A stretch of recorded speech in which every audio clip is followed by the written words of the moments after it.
Hello all the students, welcome to my channel my authority. कैसे हैं आप सब लोग।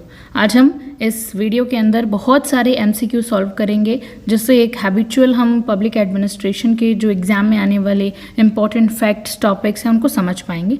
विदाउट एनी फर्दर डिले हम स्टार्ट करते हैं। क्वेश्चन नंबर फर्स्ट कहता है कि एडमिनिस्ट्रेशन जो है वो differ from one field to another, एक दूसरे से अलग है, to the subject matter. This statement explains, ये स्टेटमेंट क्या बताता है कि एडमिनिस्ट्रेशन क्या है। मतलब managerial view of administration, wider, कौन सी पर्सपेक्टिव को ये देखते हैं। तो इसका करेक्ट आंसर होगा answer number C, integral view of administration. क्यों होगा तो देखिए समझते हैं।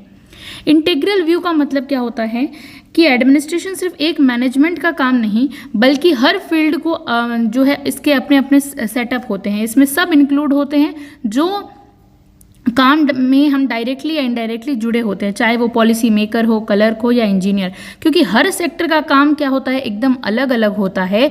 तो एग्जैक्टली जो ये स्टेटमेंट कह रहा है कि different from one another according to the subject matter, एक दूसरे से अलग होते हैं उसके काम। तो इंटीग्रल व्यू ही इसका आंसर होगा। तो आप कहेंगे भाई ये बाकी स्टेटमेंट्स गलत क्यों है। तो देखिए मैनेजरियल व्यू ये कहता है कि एडमिनिस्ट्रेशन मेनली मैनेजमेंट का काम करता है, सिर्फ ऊपर ऊपर के जो काम होते हैं, planning, organising, commanding, coordinating, controlling, और ये सब सेम होते हैं चाहे कोई भी फील्ड हो, या फील्ड के हिसाब से फर्क नहीं पड़ता इस पर। तो और वाइडर व्यू, मतलब वाइडर व्यू क्या कहता है, वो कहता है कि वाइडर व्यू में एडमिनिस्ट्रेशन का मतलब होता है सिर्फ गवर्नमेंट के एग्जीक्यूटिव काम को इंक्लूड करना, और हम कह सकते हैं पॉलिसी मेकिंग, इंप्लीमेंटिंग, सोसाइटी के हर काम को इन्वॉल्व करना होता है। ठीक है, ये फील्ड वाइज डिफरेंस पे फोकस करता है, स्कोप पे फोकस करता है। मतलब फील्ड वाइज डिफरेंस पे फोकस नहीं करता, स्कोप पे फोकस करता है। और नैरोवर व्यू क्या कहता है, नैरोवर व्यू ये कहता है कि एडमिनिस्ट्रेशन सिर्फ पॉलिसी इंप्लीमेंटेशन तक ही लिमिटेड है। ये बिल्कुल फील्ड वाइज डिफरेंस नहीं है, सिर्फ एग्जीक्यूशन रोल पर फोकस कर रहा है। तो सबसे सटीक आंसर है integral view of administration. I hope ये आंसर क्लियर होगा आपको। सेकेंड क्वेश्चन बहुत ही ईजी है। किसने पोस्ट कॉर्प टर्म को कॉइन किया, एक्रोनिम किया था एक तरह से शॉर्ट फॉर्म में, तो वो है गुलिक ने किया था। इसका करेक्ट आंसर क्या होगा, गुलिक। थर्ड क्वेश्चन है who the following supported managerial view of administration. जो टॉप मोस्ट लेवल पे काम करने वाले, इसके हम ऑप्शंस देखते हैं, किसने जो है सपोर्ट किया था कि मैनेजरियल व्यू है। एल.डी. वाइट है, साइमन है, गुलिक है, स्मिथ, बर्ग एंड थॉमसन है। क्या होगा इसका करेक्ट आंसर, इसका करेक्ट आंसर होगा 2, 3 एंड 4। अब देखिए कैसे होगा। देखिए सबसे पहले तो एल.डी. वाइट तो नहीं है, साइमन है, लूथर गिलिक है, स्मिथ, बर्ग एंड थॉमसन भी है। एल.डी. वाइट इसमें नहीं आते हैं। क्यों नहीं आते हैं एल.डी. वाइट? जो एल.डी. वाइट साहब है ना, इन्होंने इंटीग्रल व्यू को सपोर्ट किया था एडमिनिस्ट्रेशन के। मैनेजरियल व्यू तो private sector style management principle based होता है, सिर्फ ऊपर ऊपर के काम करता है। एल.डी. वाइट का अप्रोच गवर्नमेंट के कंटेक्स्ट में था, जहां उन्होंने कहा कि एडमिनिस्ट्रेशन का मतलब है पूरा प्रोसेस, पॉलिसी मेकिंग से लेकर एग्जीक्यूशन तक। ये इंटीग्रल की बात करते हैं, ठीक है, इसीलिए इसमें ये शामिल नहीं हो गए। क्योंकि हमसे क्वेश्चन क्या पूछा गया, क्वेश्चन ये पूछा गया है कि मैनेजरियल व्यू को कौन कौन सपोर्ट, किसके किसके वो था, तो हमें पता चल गया। फोर्थ क्वेश्चन देखते हैं। Administration consist of manual, clerical, managerial, technical activities undertaken of pursued objective. ये स्टेटमेंट जो है, this is the statement of क्या है, किस बारे में बात करती है। मैनुअल भी इसमें इंक्लूड है, क्लर्कियल लेवल भी है, मैनेजरियल लेवल भी है, टेक्निकल एक्टिविटीज, सब कुछ इसमें इन्वॉल्व आपको दिख रहा होगा। तो आप सोचेंगे सब कुछ कहाँ पर इन्वॉल्व जो है वो हो सकता है। तो अभी हमने ऊपर पढ़ा, डी इसका आंसर होगा, ओनली 2। इंटीग्रल व्यू, इंटीग्रल मतलब जिसमें सब कुछ समाहित हो, इंटीग्रल सब कुछ समाहित हो, वो होता है इंटीग्रल व्यू ऑफ एडमिनिस्ट्रेशन। सब आ गए ना इसके अंदर, इसीलिए। फिर हम नेक्स्ट क्वेश्चन पे चलते हैं। Who of the following says the public administration includes operations of the only executive branch. इनमें से किसने कहा था कि पब्लिक एडमिनिस्ट्रेशन जो है ना, सिर्फ और सिर्फ ऑपरेशंस की, एग्जीक्यूटिव ब्रांच की ऑपरेशन की बात करता है। तो कौन है इनमें से? तो देखिए लूथर गिलिक बात करते हैं इसकी कि एडमिनिस्ट्रेशन में सिर्फ जो है एग्जीक्यूटिव ब्रांच का शामिल होता है ऑपरेशन। याद रहेगा आपको, लूथर गिलिक इसका करेक्ट आंसर है। नेक्स्ट क्वेश्चन है which of the following statements are correct about public administration. इनमें से कौन सा करेक्ट है पब्लिक एडमिनिस्ट्रेशन का। पहले तो देखिए फर्स्ट स्टेटमेंट देखते हैं। It is the management of affairs of government. बिल्कुल, ये तो सिर्फ गवर्नमेंट के अफेयर्स की बात करता है पब्लिक एडमिनिस्ट्रेशन में। और क्या बात करते हैं भाई, management of affairs of the government, लोगों सरकारी काम की बात की जाती है। सेकेंड बात कर रहा है it is the non political bureaucratic machinery of the government. हाँ, एकदम सही बात है, नॉन पॉलिटिकल, क्योंकि जो ब्यूरोक्रेटिक लोग होते हैं ना, वो पॉलिटिक्स से नहीं आते हैं, डायरेक्ट इलेक्शन से नहीं आते हैं ये लोग, ठीक है। तो इसमें नॉन पॉलिटिकल बिहेवियर होता है, ब्यूरोक्रेटिक मशीनरी होती है ये। फिर थर्ड है, it operates with the political context, ये सब कुछ पॉलिटिकल कंटेक्स्ट में ही ये जो है ऑपरेट होता है। फोर्थ है, it is the action part of the government, ये गवर्नमेंट का एक एक्शन पार्ट है, फील्ड वर्क पे दिखता है हमें पब्लिक एडमिनिस्ट्रेशन। तो इसका करेक्ट आंसर क्या होगा? इसका 1, 2, 3 ऑल स्टेटमेंट तो करेक्ट लग रहे हैं पब्लिक एडमिनिस्ट्रेशन के परस्पेक्टिव में, कुछ भी गलत नहीं है, इसीलिए इसका करेक्ट आंसर होगा 1, 2, 3 एंड 4, ठीक है। अब हम 7th क्वेश्चन पढ़ते हैं।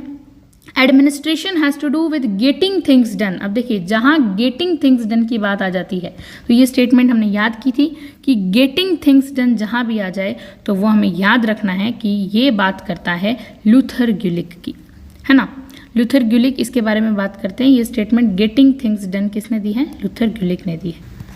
फिर नेक्स्ट क्वेश्चन पढ़ते हैं। पब्लिक एडमिनिस्ट्रेशन अपने आप में इंक्लूड करता है ऑल एक्टिविटीज, सारी एक्टिविटीज किसकी? गवर्नमेंट की। Whether falling in the sphere of legislative, executive और judicial branch of the government, जहाँ पर लेजिस्लेटिव भी इंक्लूड होता है, एग्जीक्यूटिव भी है और जुडिशियल ब्रांच भी है।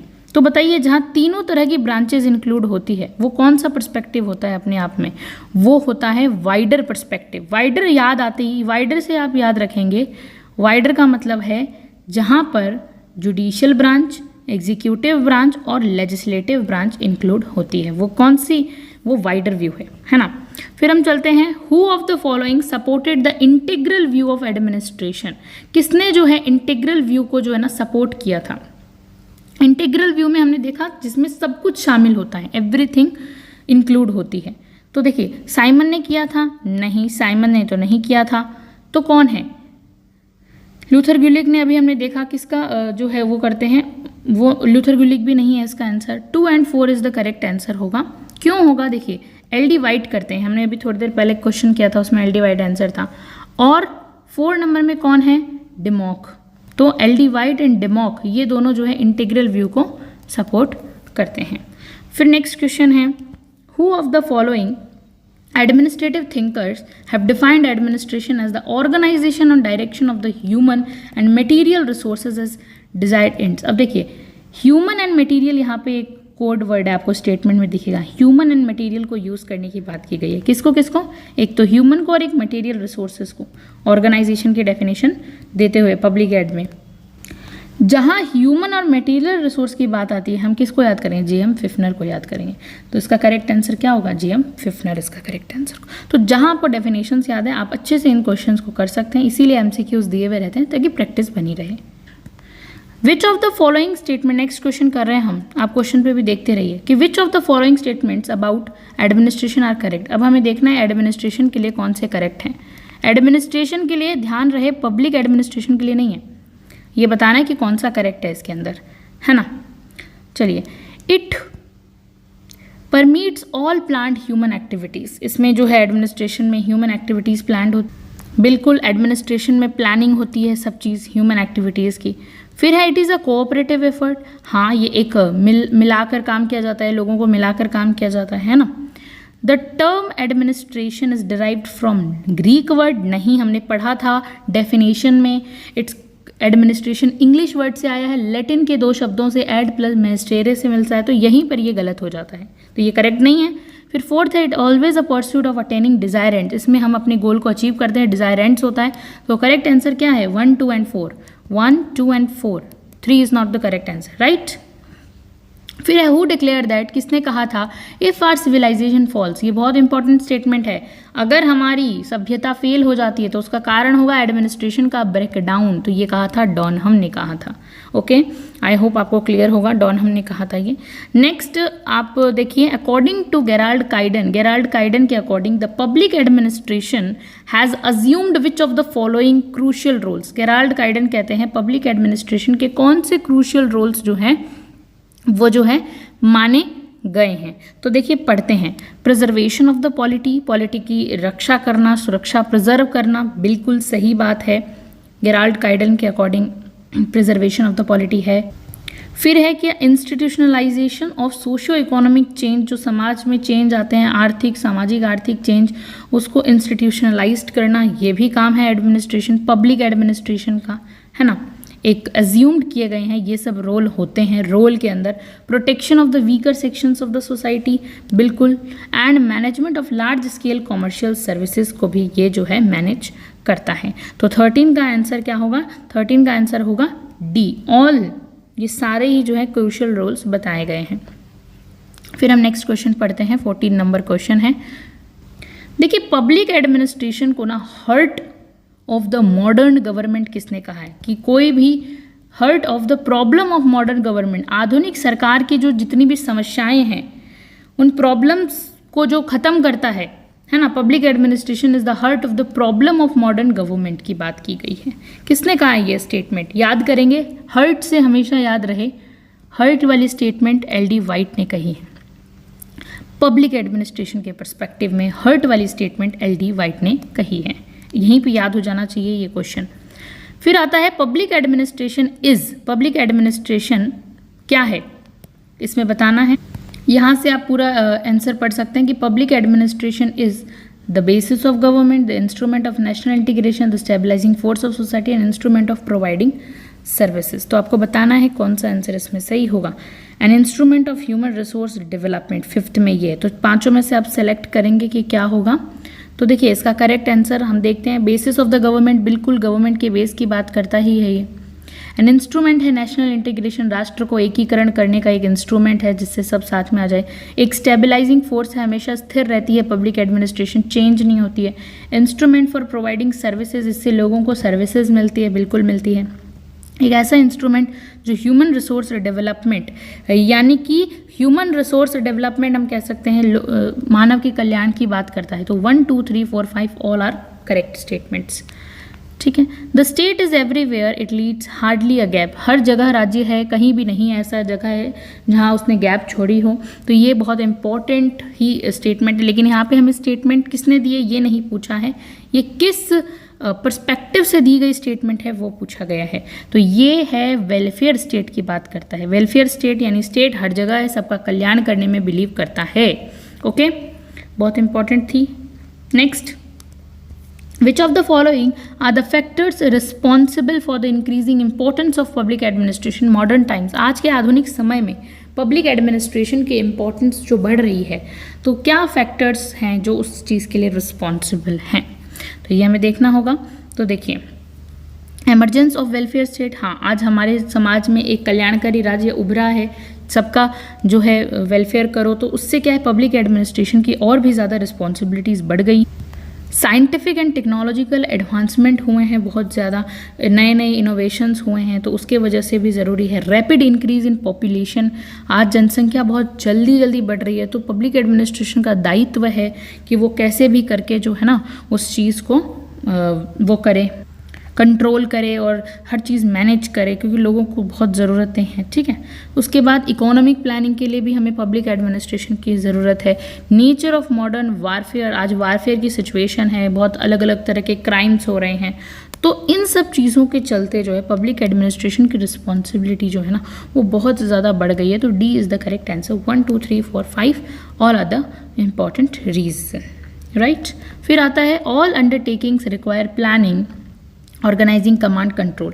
जितने भी अंडरटेकिंग्स होते हैं ना उनको ज़रूरत होती है प्लानिंग करो भाई, उनके ऑर्गेनाइजिंग करो, कमांड कोऑर्डिनेट करो उनको, in order to function properly, ताकि वो अच्छे से काम कर सके। All must observe the same general principles, ये स्टेटमेंट किसने दी है ये आपको बताना है कि ये स्टेटमेंट किसकी है।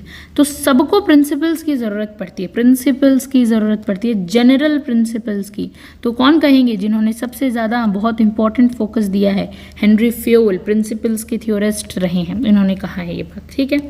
उसके बाद हम बात करते हैं which of the following were the dominant themes during the first stage in the evolution of the public administration discipline, कौन सी जो है डोमिनेंट थीम्स थी फर्स्ट स्टेज के अंदर। हमने देखा फर्स्ट स्टेज को हमने बहुत अच्छे से डीप से पढ़ा है, तो कौन कौन सी थी? देखिए सबसे पहले फर्स्ट स्टेज तो सेपरेशन आ गया बिटवीन पॉलिटिक्स एडमिनिस्ट्रेशन की बात करता है, सही है। द प्रिंसिपल ऑफ एडमिनिस्ट्रेशन नहीं, ये तो सेकेंड एज की बात करता है, तो ये नहीं होगा। Public administration can become a valuable free science, क्या ये बात सच है? बिल्कुल, साइंस बनाने पे जोर दिया जाता है उसको। The study of public policy making, ये बात तो नहीं कही गई है भाई। And then efficiency, economy are watch words of the public administration, बिल्कुल ये सही है। एफिशिएंसी चाहिए, इकोनॉमी पर ध्यान दो, तो 2 और 3 4 तो इसके नहीं होंगे।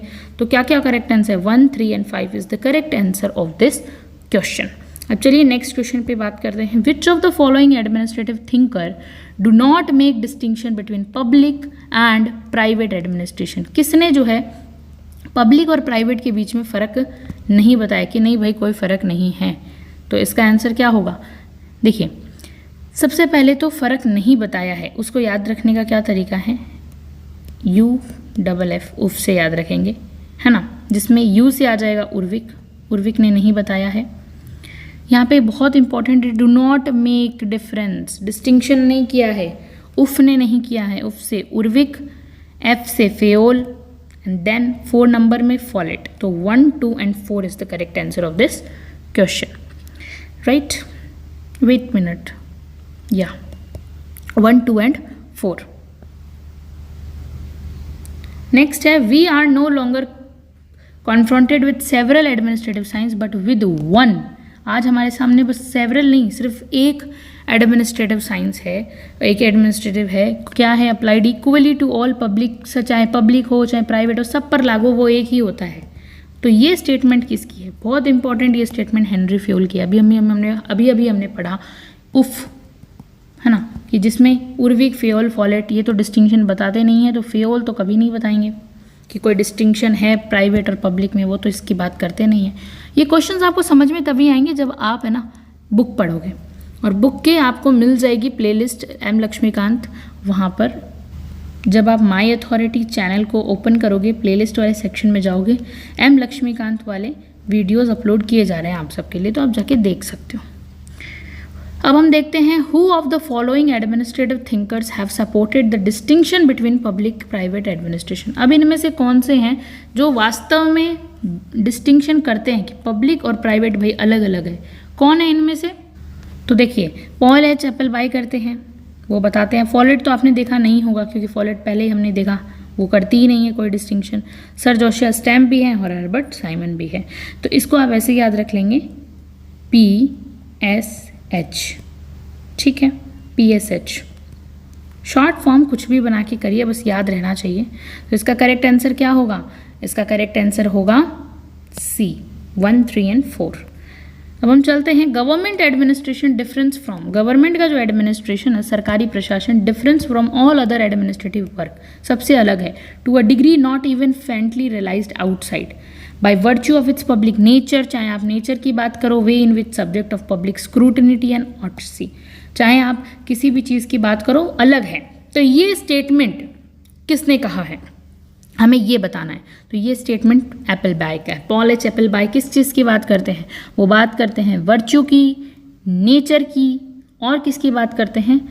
स्क्रूटनी की बात करते हैं। इन सब मामलों में ना अलग है, राइट? नेक्स्ट क्वेश्चन है, Woodrow Wilson's names is associated with which of the following statements. इनमें से कौन सा स्टेटमेंट्स है जिससे वुड्रो विल्सन जो है वो है उनका स्टेटमेंट? पढ़ते हैं एक स्टेटमेंट को। Founder of the discipline of public administration, father हैं, बिल्कुल सही बात है। फिर क्या है?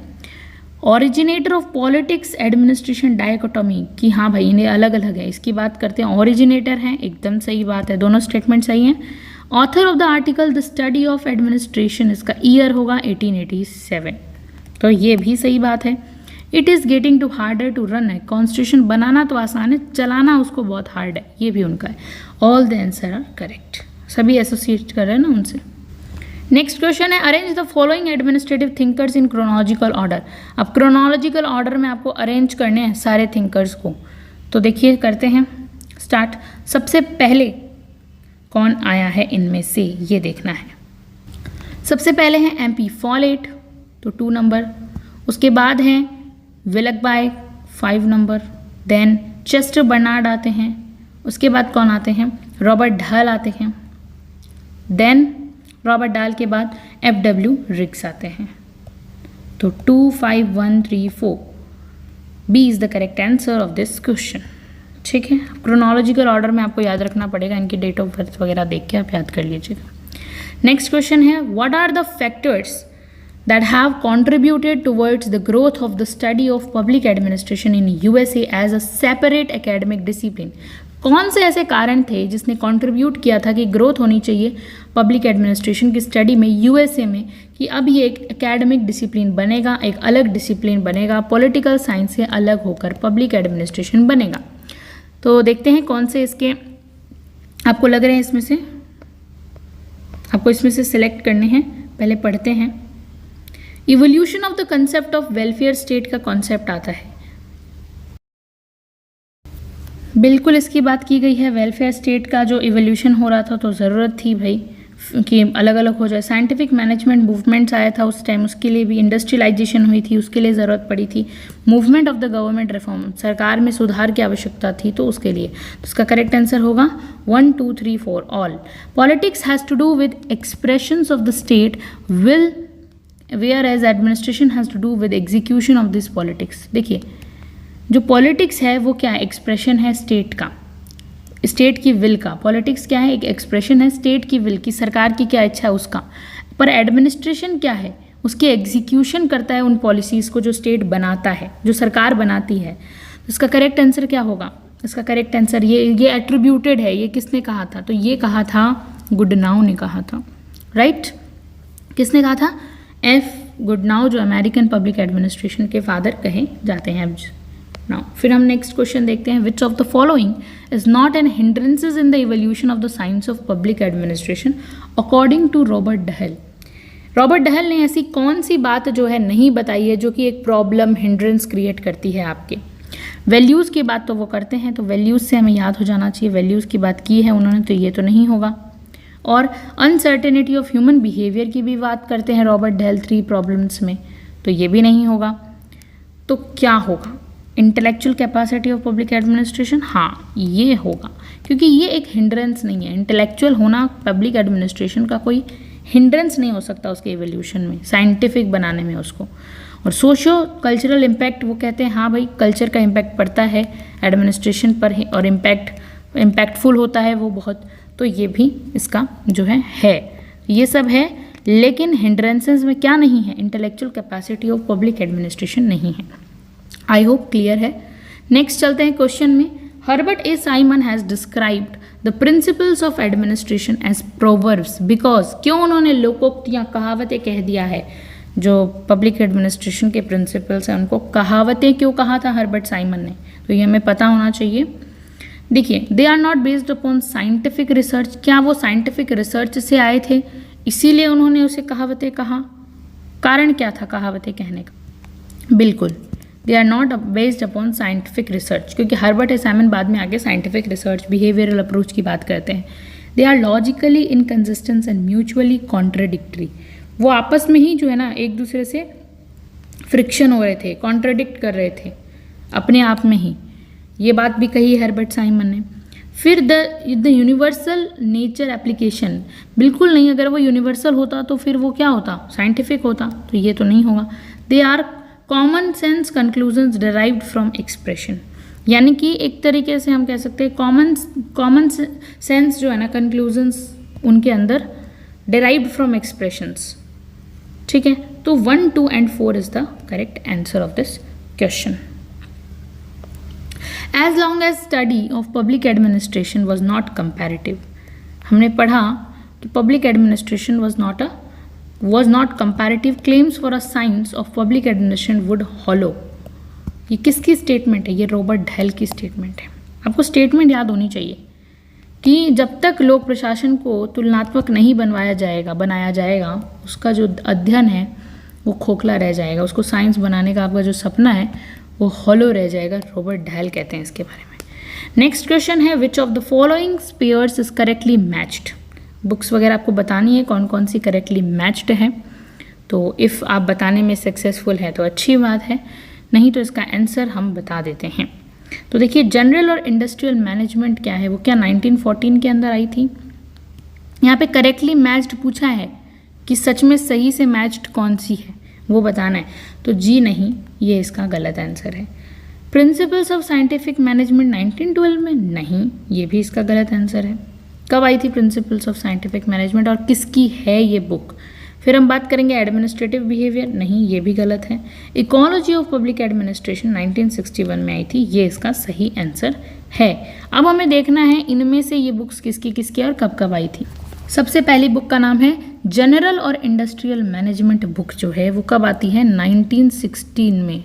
और किसकी बुक है? हेनरी फ्यूल की बुक है, याद रहेगा आपको। फिर आती है प्रिंसिपल ऑफ साइंटिफिक मैनेजमेंट, 1911 में आती है, ये किसकी बुक है? टेलर की बुक है।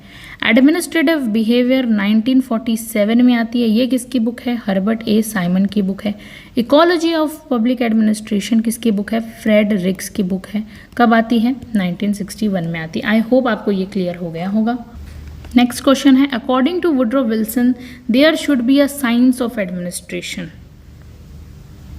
वुड्रो विल्सन मानते हैं कि क्या है? तो स्ट्रेंथन करना पाथ ऑफ द गवर्नमेंट के पाथ को मजबूती देना, स्ट्रेंथन करना, यही एडमिनिस्ट्रेशन है। बिल्कुल सही।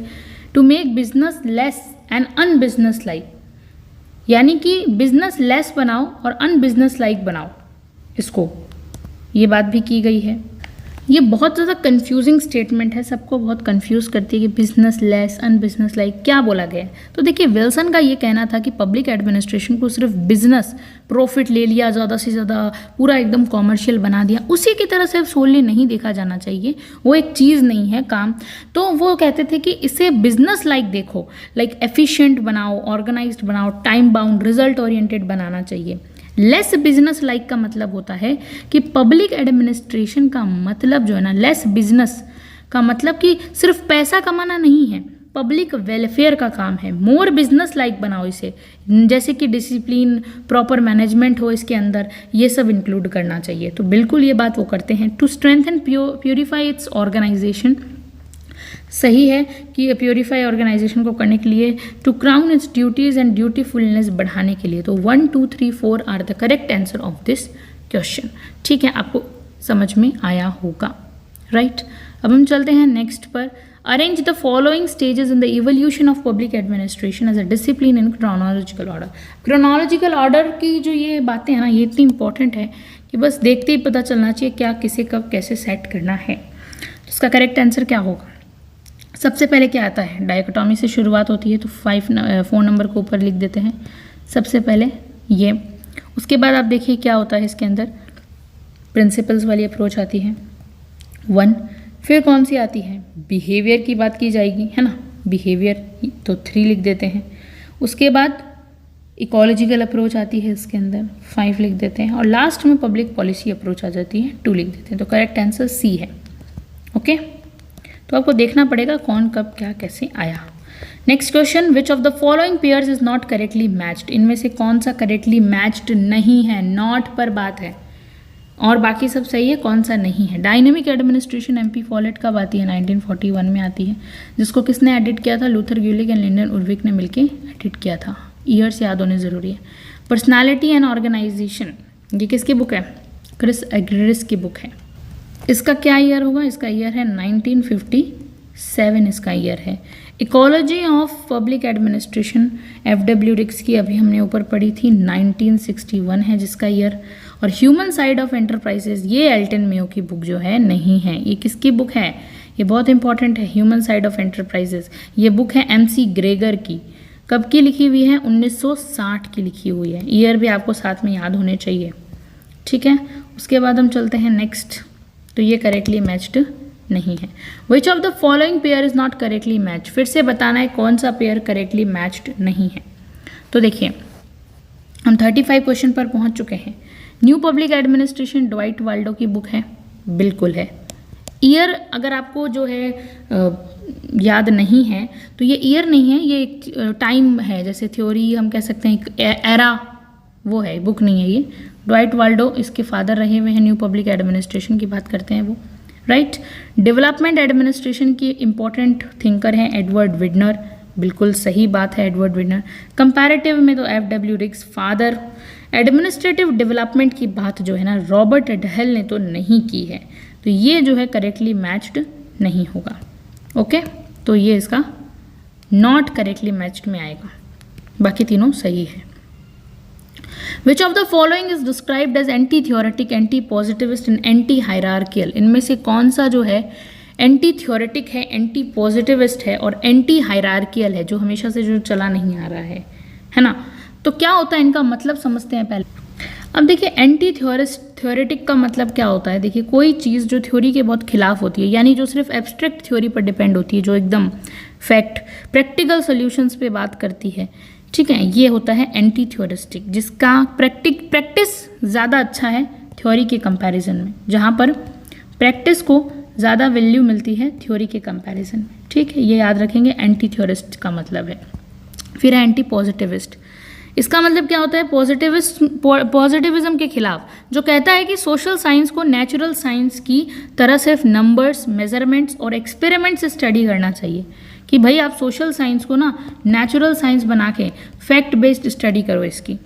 लोगों के इमोशंस, वैल्यूज़, कल्चर समझने के लिए सिर्फ डेटा का कंटेक्स्ट और मीनिंग ज़रूरी है, ये बात करता है एंटी पॉजिटिविज्म, जहाँ वैल्यू की कदर नहीं है। एंटी हायरार्कियल का मतलब होता है rigid top down authority system के खिलाफ बात कर रहा है ये। पावर और डिसीजन मेकिंग को सब में इक्वली डिस्ट्रीब्यूट करने की बात कर रहा है, एक स्ट्रक्चर को फॉलो नहीं करने की बात कर रहा है, ये होता है एंटी हायरार्कियल। तो ये कौन सा है इनमें से? क्या न्यू पब्लिक एडमिनिस्ट्रेशन है, डेवलपमेंट है, एडमिनिस्ट्रेटिव डेवलपमेंट? नहीं, कंपैरेटिव पब्लिक एडमिनिस्ट्रेशन जो है ना, नहीं सॉरी, इनकी बात करता है 36 है, तो न्यू पब्लिक एडमिनिस्ट्रेशन इसकी बात करता है, राइट। जो न्यू पब्लिक एडमिनिस्ट्रेशन आया था ना, देखिए पब्लिक एडमिनिस्ट्रेशन जो ट्रेडिशनल, न्यू हटा दें अगर हम, तो हमारे ट्रेडिशनल पब्लिक एडमिनिस्ट्रेशन में ये सारी बातें होती थी, लेकिन न्यू पब्लिक एडमिनिस्ट्रेशन एक नई अप्रोच के साथ ही इसीलिए आया था कि उनमें ये सारी बातें ना हो, राइट। तो 36 का करेक्ट आंसर बी है। फिर हम बात करेंगे नेक्स्ट क्वेश्चन की, the term development administration was coined. देखिए इंपॉर्टेंट है, डेवलपमेंट एडमिनिस्ट्रेशन जो टर्म है ये किसने कॉइन किया था? यूएल गोस्वामी ने कॉइन किया था, याद रखेंगे। फैक्ट चीज़ें तो देखिए याद ही रखनी पड़ती है, इन चीज़ का तो कोई तोड़ नहीं है। फिर आता है next question, according to FW Riggs the trends in comparative public administration के अंदर, सीपीए के अंदर जो ट्रेंड्स थे वो क्या थे? एक होता है ना कि ट्रेंड क्या क्या चल रहा था उस समय, वो देखना है ना।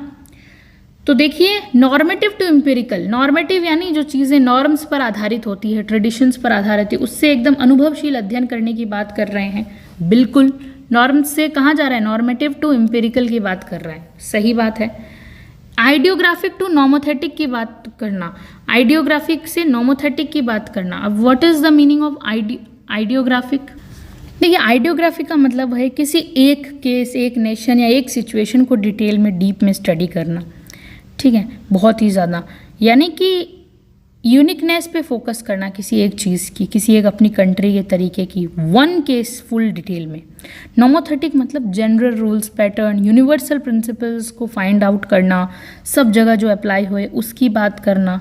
तो कंपैरेटिव का मतलब ही क्या था? हर जगह ग्लोबली जो चीज़ें अप्लाई हो उसकी बात करना। तो ideographic to nomothetic, normative to empirical, और क्या है एम्पिरिकल टू नॉर्मेटिव? नहीं भाई, अनुभवशील से आप क्यों जाओगे ट्रेडिशंस पे, तो ये तो नहीं होगा। इकोलॉजिकल टू नॉन इकोलॉजिकल की भी बात करना, नहीं, ये भी बात नहीं करना।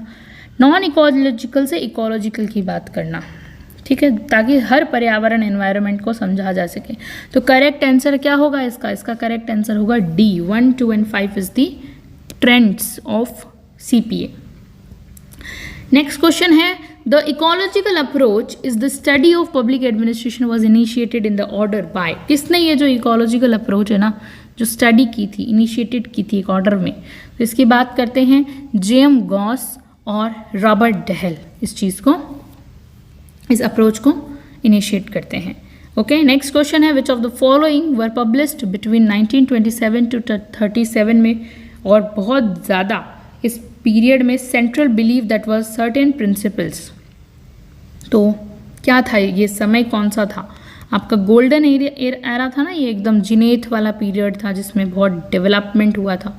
तो प्रिंसिपल्स ऑफ पब्लिक एडमिनिस्ट्रेशन एकदम हाइट पे चले गए थे इसके अंदर, right.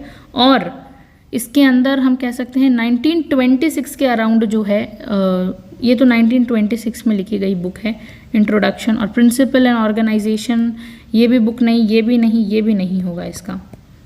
Papers on the science of public administration, yes 1937। तो 2 होंगे, 1 and 5, D is the correct answer, right. Next question पे चलते हैं। Politics has to do with the policies और expressions of the state will, whereas administration has to do with the executions of this policies. ये भी आपने ऊपर पढ़ा ये क्वेश्चन, इसको थोड़ा लॉन्ग नरेट कर दिया गया है। दिस स्टेटमेंट एक्सप्रेसेस द, अब ये स्टेटमेंट किस चीज़ को एक्सप्रेस करता है ये हमें देखना है। तो देखिए, interaction between politics and administration की बात कर रहा है ये? नहीं, ये कैसे बात कर सकता है इंटरेक्शन की, पॉलिटिक्स और एडमिनिस्ट्रेशन की, जबकि यहाँ तो कहा गया है कि अलग अलग है। Politics has to do with interaction, मतलब एक साथ लाना, जबकि इसमें तो अलग अलग बात की गई है। और ये किसका है? ये है अभी हमने ऊपर पढ़ा था ना, गुडनाउ की स्टेटमेंट, ये वो है। तो इंटरेक्शन की बात तो नहीं करता। Dichotomy between politics and administration की बात करता है, बिल्कुल करता है। प्रिंसिपल्स ऑफ एडमिनिस्ट्रेशन की बात नहीं करता। इंटरडिपेंडेंस ऑफ पॉलिटिक्स एडमिनिस्ट्रेशन, नहीं, ये किसी की भी बात नहीं करता। ये डायकोटोमी की बात करता है, जिसे FG गुडनाउ ने आगे बढ़ाया था। ओके, तो करेक्ट आंसर 2 होगा इसका। नेक्स्ट क्वेश्चन पे चलते हैं। 40 का डी है, हाँ। Who said that bureaucracy can exist only where the whole service of the state is removed from the common political life of the people, its chiefs as well as its rank and file? ये statement किसकी है? अगर आपको ये statement याद आ रही है, 42 number question में हम पहुंच गए हैं। किसकी स्टेटमेंट है ये स्टेटमेंट है वुड्रो विल्सन की, राइट। ये किसकी स्टेटमेंट है? वुड्रो विल्सन की स्टेटमेंट है। पहले इस क्वेश्चन को समझते हैं कि किसने कहा कि ब्यूरोक्रेसी सिर्फ तब एग्जिस्ट कर सकती है जब स्टेट की पूरी सर्विस आम लोगों की पॉलिटिकल लाइफ से अलग हो, चाहे उसके चीफ्स हों या ऑर्डिनरी स्टाफ्स। तो ये वुड्रो विल्सन कहते हैं, इनका कहना था कि अगर ब्यूरोक्रेसी को एफिशिएंटली चलाना है, नौकरशाही को बहुत ज़्यादा दक्ष बनाना है, एफिशिएंटली चलाना है, तो उसको आम जनता की day to day life, political life से दूर रखना पड़ेगा। मतलब जो एडमिनिस्ट्रेटिव ऑफिसर होते हैं, चाहे हाई लेवल हो या लो लेवल के, उनके काम में डायरेक्ट पॉलिटिकल इंटरफेरेंस नहीं होना चाहिए। इससे उनका फोकस सिर्फ गवर्नेंस और पॉलिसीज़ इंप्लीमेंट करने पर रहेगा। पॉलिटिक्स में फेवर और बायस क्रिएट जो है, फिर मतलब साफ है कि उस ब्यूरोक्रेसी को पॉलिटिकली स्ट्राइव और हरी से दूर रखा जाए, राइट। नेक्स्ट क्वेश्चन है, arrange the following landmarks in growth of the emergence of new public administration in proper order. Arrange करना है हमें, ईयर भी पता होना चाहिए आपको इस सब का। इसका ईयर क्या है? 1967 इसका ईयर है, इसका भी 1967 है। Minnowbrook conference 1st, 2nd, 3rd है, तो ये आप कह सकते हैं 1968 है। टाइम एंड टर्बुलेंस 1971, 1971, ये ईयर्स याद रखने हैं। इसका करेक्ट आंसर होगा सी। पहले हनी रिपोर्ट आई थी, उसके बाद फिलाडेल्फिया कॉन्फ्रेंस हुई थी, देन उसके बाद 3rd में मिनोब्रुक कॉन्फ्रेंस। आप ईयर के हिसाब से क्रोनोलॉजी लगा सकते हैं, देन 5 एंड देन 4। ओके, तो पहले towards new public and then time and turbulence आई थी। तो इसी के साथ इसका करेक्ट आंसर क्या होगा? सी। नेक्स्ट क्वेश्चन पर चलते हैं, जिसमें है politics administration dichotomy is a misleading distinction which had become fetish a stereotype in minds of theorist and practitioners like. तो किसने कहा था कि ये एक तरह से स्टीरियोटाइप हो चुका है, मिसलीड कर रहा है लोगों को? जो ये पॉलिटिक्स एडमिनिस्ट्रेशन को आप जो अलग अलग करने की कोशिश कर रहे हो ना, तो ये मिसलीड कर रहा है लोगों को। तो इसको कहा है CJ फेडरिक्सन की, फेडरिक ने कहा है, CJ चार्ल्स वर्थ फेडरिक ने ये चीज़ कही है कि मिसलीड कर रहा है डिस्टिंक्शन लोगों को, राइट। उसके बाद अगर हम बात करें, who of the following does not belong to new human relation approach. तो देखिए, ट्रेडिशनल ह्यूमन रिलेशन जो अप्रोच थी उसके तो एल्टन में उससे वो रिलेट करते हैं, बिलोंग करते हैं, लेकिन न्यू से नहीं करते हैं। न्यू से बाकी सब करते हैं। तो एल्टन मियो तो ट्रेडिशनल जो ह्यूमन अप्रोच थी उससे बिलोंग करते हैं। Next question, according to FA Nigro public administrations, क्या है वो इम्पोर्टेंट FA निग्रो के अकॉर्डिंग पब्लिक एडमिनिस्ट्रेशन? तो देखिए, FA निग्रो की कौन कौन सी, ये कहते हैं only cover the executive branch, नहीं, ये बात नहीं करते हैं। It is different in significant veg from private administration, क्या ये अलग है प्राइवेट एडमिनिस्ट्रेशन से? ये बात इन्होंने की है। It is a cooperative group effort in common setting, ये भी सही statement. It closely associated with numerous private groups and individuals in providing services to the community, this is also correct statement. Has an important role in the formulation of public policy को बनाने में, political process का part है, ये भी सही है। तो answer B is the correct. बाकी 1 नंबर इसे नहीं है। तो which one of the following pairs is incorrectly matched. देखिए politics administration dichotomy F G Goodnow की बुक है, सही है। Principles of administration public administration 1928 क्या है, नहीं, ये इसका सही आंसर नहीं है। पेपर्स वाला सही है 1930 से। इंट्रोडक्शन टू द स्टडी ये भी सही है, ये इसका सही आंसर नहीं होगा। प्रिंसिपल्स ऑफ पब्लिक एडमिनिस्ट्रेशन का ईयर क्या होगा, अब आप कमेंट बॉक्स में लिखेंगे, राइट। बहुत ईजी आप बताएंगे। Next question, which one of the following pair is incorrectly matched. कौन सा जो विच one of the pair is बहुत इनकरेक्टली मैच्ड हुआ है, आपको बताना है। तो देखिए इंटेग्रल व्यू क्या है, इंटेग्रल व्यू किसने दिया था, डिमॉक ने दिया था, बिल्कुल हमने पढ़ा था, डिमॉक ने दिया था, है ना। नैरोवर व्यू साइमन देते हैं, साइमन ने कहा था, नैरोवर व्यू की बात की है उन्होंने। 1 मिनट, यहाँ पे हमें ऐसे हमें इसी में से बताना है कि कौन सा सही है कौन सा गलत है। तो देखिए वाइडर व्यू विलकबाय, ये थोड़ा सा इसमें डाउट लग रहा है, वाइडर व्यू विलकबाय नहीं होगा। बाकी मैनेजरियल व्यू साइमन ने दिया था, वाइडर व्यू का विलकबाय नहीं होगा, तो ये इनकरेक्टली मैच्ड लग रहा है, ठीक है। तो इसका आंसर ये होगा। नेक्स्ट हम बात करते हैं, विच one of the following is incorrectly matched.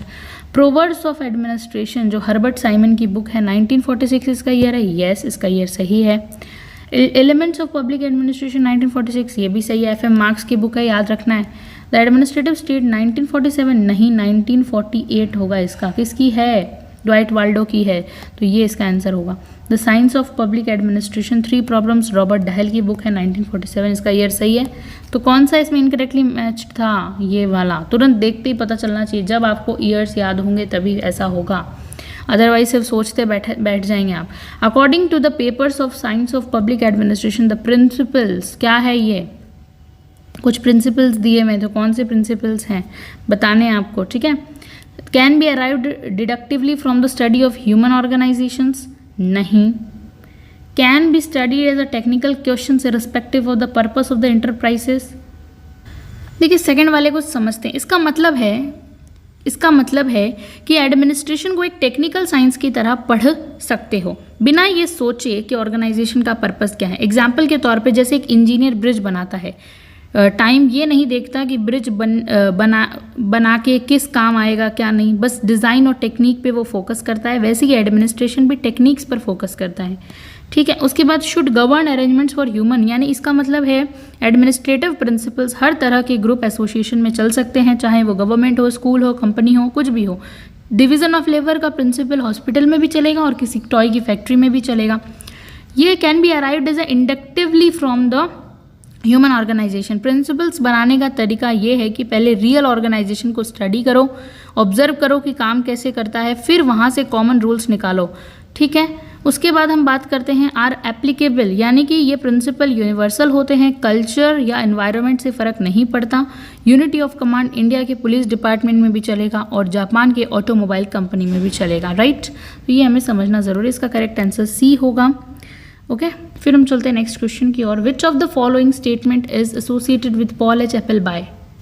कौन सी करेक्ट स्टेटमेंट जो है वो इम्पॉर्टेंटली एसोसिएटेड नहीं है पॉल एच एप्पलबाय से, ये हमें समझना है। तो कौन सी नहीं है, बी वाली, ये इसका करेक्ट आंसर है कि ये वाली नहीं है। अब समझते हैं कि पॉल एच एप्पलबाय का मेन फोकस था गवर्नमेंट एडमिनिस्ट्रेशन जो है ना, गवर्नमेंट का जो एडमिनिस्ट्रेशन है वो पॉलिटिकल होता है, क्योंकि उससे पब्लिक इंटरेस्ट के लिए आंसरेबल रहना पड़ता है। गवर्नमेंट का काम पब्लिक स्क्रूटनी, लोगों के सामने अकाउंटेबिलिटी दिखाना उनके अंडर होता है। गवर्नमेंट का स्कोप सोसाइटी के हर एरिया को टच करता है, इसीलिए उसके स्टडी में बहुत सारी फील्ड्स, हम कह सकते हैं उसका ज्ञान चाहिए होता है, हिस्ट्री, सोशियोलॉजी, इन सब चीज़ों का ज्ञान बहुत भरा हुआ होना चाहिए, ठीक है। और ये वाला प्राइवेट एडमिनिस्ट्रेशन पे फोकस कर रहा है, गवर्नमेंट पे नहीं, तो ये जो है पॉल एच एप्पलबाय का ये कहता है कि private sector flexible profit oriented nature से डिस्क्राइब करता है प्राइवेट सेक्टर को, जो एप्पलबाय का प्राइमरी डिस्कशन पॉइंट नहीं था, वो इस चीज़ को नहीं मानते थे। एप्पलबाय हमेशा गवर्नमेंट एडमिनिस्ट्रेशन की पॉलिटिकल और पब्लिक नेचर के उसको एम्फेसाइज करते हैं और प्राइवेट एडमिनिस्ट्रेशन पर वो बात नहीं करते हैं। हमारा नेक्स्ट क्वेश्चन है administration has to do with getting things done. Luther Gulick याद आ रहे होंगे आपको, विद अकॉम्प्लिश्ड डिफाइंड ऑब्जेक्टिव से। तो देखते हैं क्वेश्चन क्या पूछा गया है। This statement refers to the, ये किस चीज़ को रेफर कर रहा है? ये स्टेटमेंट जो है ना, है तो लूथर गिलिक का, लेकिन ये किस चीज़, कौन से we can say that statement को रिफ्लेक्ट कर रहा है? तो देखिए उसका करेक्ट आंसर है managerial view of the public administration को रेफर। कौन से जो पेयर हैं यहाँ पर करेक्टली मैच्ड हैं वो आपको बताना है ना। Pairs is correctly matched. Plato की पॉलिटिक्स है? नहीं भाई, प्लेटो की तो पॉलिटिक्स नहीं है। प्लेटो की बुक है रिपब्लिक। मैकियावेली की बुक क्या है? द प्रिंस, जो कि एरिस्टोटल की बुक पॉलिटिक्स है। हॉब्स की लेवियाथन, ये एक सही है, तो हॉब्स वाली लेवियाथन बुक एकदम करेक्ट है, right. Next question, the hallmark of public administration is, public administration का हॉलमार्क क्या है आपको बताना है। कंसिस्टेंसी ऑफ ट्रीटमेंट है, public responsibility, community service, external financial control. क्या हॉलमार्क होना चाहिए कि जो बताता है कि भाई सबसे आपको एकदम फैक्ट क्या लग रहा है? पब्लिक रिस्पॉन्सिबिलिटी लग रहा है। Which one of the following books is not written by Paul H Appleby, कौन सी बुक नहीं लिखी हुई है पॉल एच एप्पलबाई की? सो इनमें से जो बुक है नहीं लिखी है पॉल एच एप्पलबाई ने, वो बतानी है। तो पब्लिक एडमिनिस्ट्रेशन जो है वो नहीं लिखी है इन्होंने। बिग डेमोक्रेसी 1945 इसका ईयर है, याद रखना। पॉलिसी एंड एडमिनिस्ट्रेशन जो है इसका ईयर 1949 है। अगर आपको कोई प्रॉब्लम ईयर में हो तो आप कमेंट सेक्शन में भी बता सकते हैं क्रॉस चेक करके, okay. 1949। And then morality and administration in government जो बुक है उसका ईयर है 1952। ये तो लिखी है पॉल एच एप्पलबाई ने, बट पब्लिक एडमिनिस्ट्रेशन वाली बुक नहीं लिखी है, तो इसका आंसर यही होगा।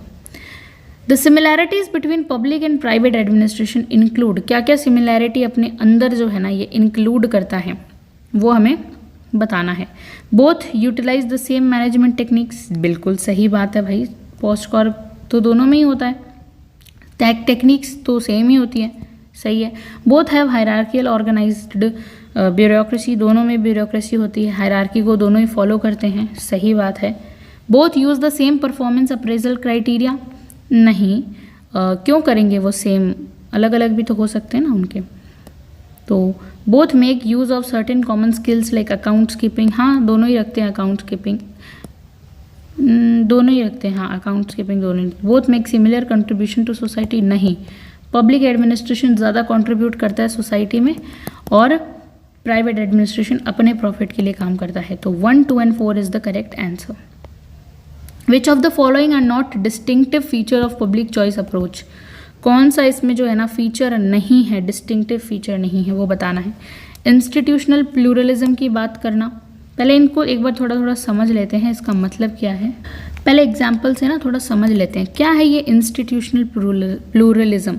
तो देखिए एक सोसाइटी में डिसीजन मेकिंग सिर्फ एक इंस्टीट्यूशन जैसे सरकार उसके हाथ में ना हो, बल्कि मल्टीपल इंस्टीट्यूशन, गवर्नमेंट भी ले सके, NGOs भी ले सके। डिसीजन मेकिंग की बात की गई है, निर्णय लेने का अधिकार की बात की गई है, ठीक है, बाहुल्य हो सबके पास, प्राइवेट बॉडीज़ भी कुछ डिसीजंस ले सकें, और कोई कम्युनिटी ग्रुप वो लेना चाहे तो वो भी ले सके, तो ये सब का रोल हो।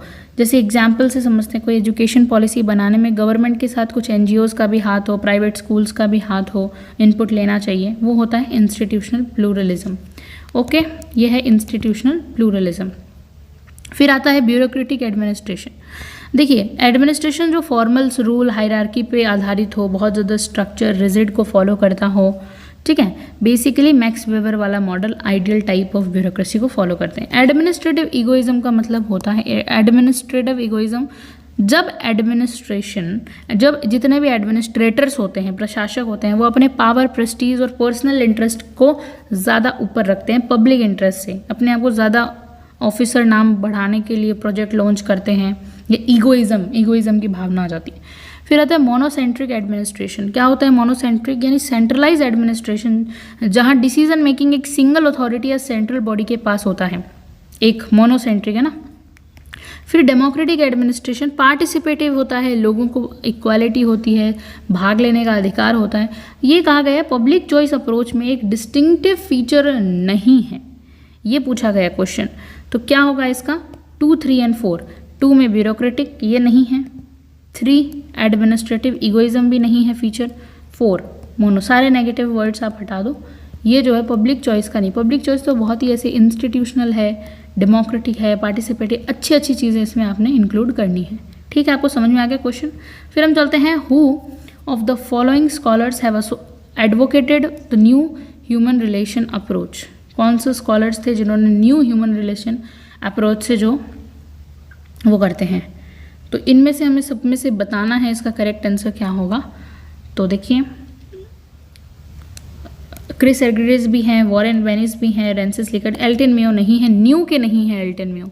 आप न्यू वर्ड पढ़ना मत भूल जाइएगा, वरना आप पढ़ेंगे कि यहाँ पे तो ह्यूमन रिलेशन, ओहो तब तो एल्टन मेयो ज़रूर होंगे। नहीं भाई, न्यू लिखा हुआ है तो न्यू के बताने हैं आपको। ठीक है, तो इसका करेक्ट आंसर क्या होगा? इसका करेक्ट आंसर होगा 1, 2, 4 एंड 5। 6 नहीं होगा, रॉथल्सबर्गर नहीं होगा, ये तो एल्टन मेयो के साथ पुराने वाले में ही आएंगे। ओके, नेक्स्ट हम पढ़ते हैं, arrange the following events in the evolution of public administration in proper order. आपको प्रॉपर ऑर्डर में जो है ना इवोल्यूशन के इवेंट्स बताने हैं, ये सारे आपको बताने हैं क्रोनोलॉजी में। ठीक है, देखिए सबसे पहले formation of the comparative administration group, इसका फॉर्मेशन कब हुआ था? 1960s के दौरान कैग बना था ना, तो ये इसका 1960 हम मान के चलते हैं। Founding of the administrative science quarterly, administrative science quarterly कब फाउंड हुआ था? ये जनरल 1956 में फाइंड आउट कर दिया गया था। मिनोब्रुक कॉन्फ्रेंस कब फाइंड आउट हुई थी? 1968 के अंदर, याद रखना है ना, फर्स्ट की बात की गई। Introduction to the अग्रेरिया Transitia typology कब फाइंड आउट हुई थी? अग्रेरिया ट्रांजिशिया ये 1964 के अंदर हुई थी। ओके, एफडब्ल्यू रिक्स के दौरान। Publication the articles trends in the theory of public administration, Nicholas Henry की है ये कब हुई थी? 1975 में। अब हमें इसका करेक्ट सीक्वेंस ईयर बताना है कि कैसे जाएगा ये। सबसे पहले आप उसके हिसाब से इवेंट्स कैसे कैसे हुए थे उसके हिसाब से करेंगे। इसका आंसर हम बाद में चेक करेंगे, थोड़ा सा डाउटफुल है इसीलिए, नेक्स्ट वीडियो के अंदर। ओके, पहले हम करेंगे the concept of administrative development got crystallised first in the hands of. सबसे पहले जैसे कहते हैं ना, शुरुआत एडमिनिस्ट्रेटिव डेवलपमेंट की फर्स्ट क्रिस्टलाइज्ड हुआ था किन के हाथ में? तो D is the correct answer, FW Riggs के हाथ में, राइट। तो आज हमने 60 क्वेश्चन सॉल्व किए हैं, नेक्स्ट वीडियो में हम 61 से लेके 107 तक करेंगे। Thank you so much for watching this video.